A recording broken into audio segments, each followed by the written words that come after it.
bacaan-bacaan hari ini, bacaan-bacaan penting dan merupakan intisari ajaran Tuhan Yesus. Perintah kasih adalah perintah yang utama dari Tuhan Yesus. Dialah yang memberikan perintah itu kepada dunia, sebab orang lain, nabi lain dan semua puasa-puasa lain tidak demikian. Perintah kasih itu perintah yang utama dari Tuhan Yesus, sebab dialah pelakunya.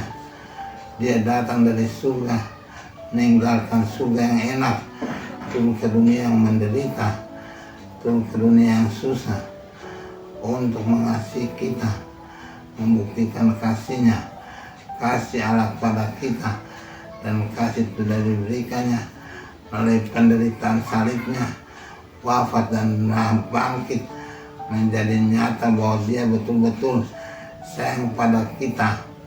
Hari ini hari terakhir, dia akan pulang ke surga. Dia mengatakan betul-betul bahwa dia benar-benar mengasihi kita seperti Bapa mengasihi dia juga mengasihi kita. Maka dia mau, dia rindu supaya kita tinggal dalam kasihnya seperti dia tinggal dalam kasih Bapa. Dan ukuran bahwa kita tinggal dalam kasih Bapa, kita harus mengikuti perintah-perintahnya. Perintah itu tidak lain hanya perintah kasih, tapi kasih itu begitu luas, begitu dirindukan oleh semua manusia. Siapa manusia yang tidak mau dicintai? Semua manusia mau. Kita selalu mau disayang, tidak mau dibenci, dilukai, disudutkan. Itu semua kita mau.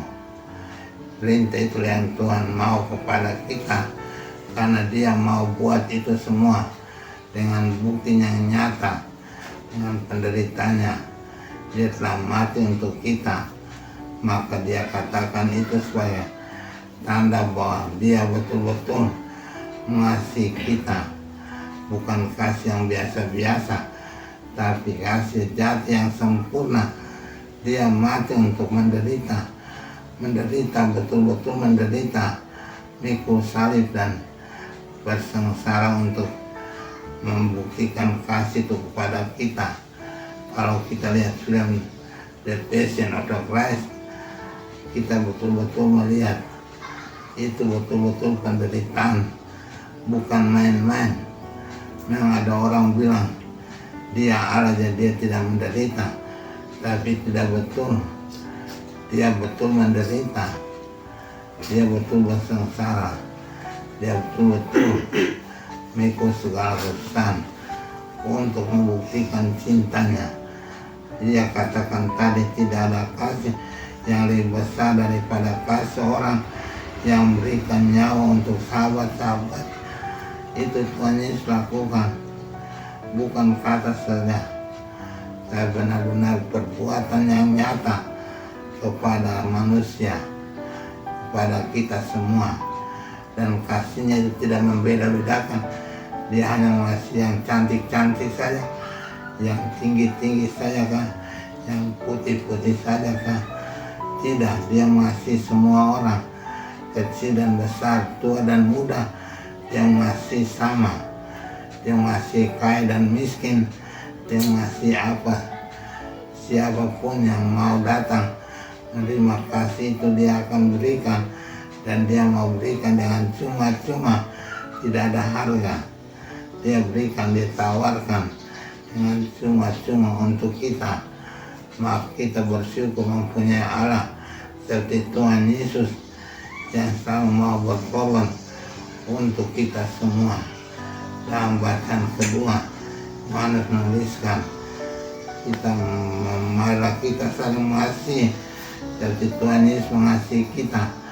Kita murid-muridnya juga harus saling mengasihi, tidak boleh saling membenci, tidak boleh saling melukai, tidak boleh saling buat jahat satu sama lain. Apa yang orang Granit itu buktikan berapa hari ini, lalu berkelahi kiri kanan dan dengar berteriak marah-marah satu sama lain. Itu bukan kasih sejati itu bukan kasih Yesus. Kasih sejati mereka belajar dari kita ini. Keluarga ini betul-betul 1 bulan, 2 bulan ini membuat kasih yang sempurna. Saya menyaksikan tiap-tiap pagi ibu-ibu datang membawa makan dengan sukacita, tidak ada keluh kesah. Saya tahu itu sangat menderita, keluarga sangat menderita di rumah, tapi juga mau berbagi dalam penderitaan. Mereka membawa apa yang terbaik dari rumah untuk memberi kalian makan.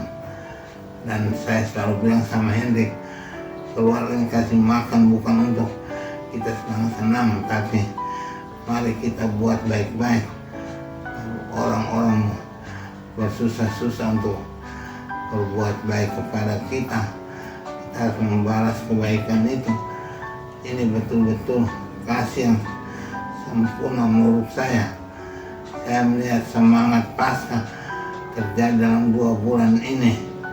Dalam masa Paskah kita membaca dari kisah para rasul.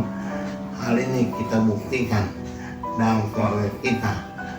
Tiap-tiap hari berbuat baik itu merupakan ukuran, bukan sembarang main-main, tapi betul-betul keluarga menderita untuk membuat kalian bahagia selama 2 bulan lebih ini. Dan saya akan pulang membawa kenangan sukacita ini sebagai suatu pesan keluarga kita, dan akan terus menceritakan kepada orang-orang bagaimana kita mempraktikkan cinta kasih Tuhan dalam kehidupan sehari-hari. Semoga anak cucu kita betul-betul mewarisi semangat indah hidup dalam kasih yang sejati seperti ini. Maka Tuhan pasti akan memberkati kita. Tuhan sayang pada orang yang menaruh kasih satu sama lain, hidup dalam berkat Tuhan. Semoga kita diberkati dalam hidup kita selanjutnya. Amin.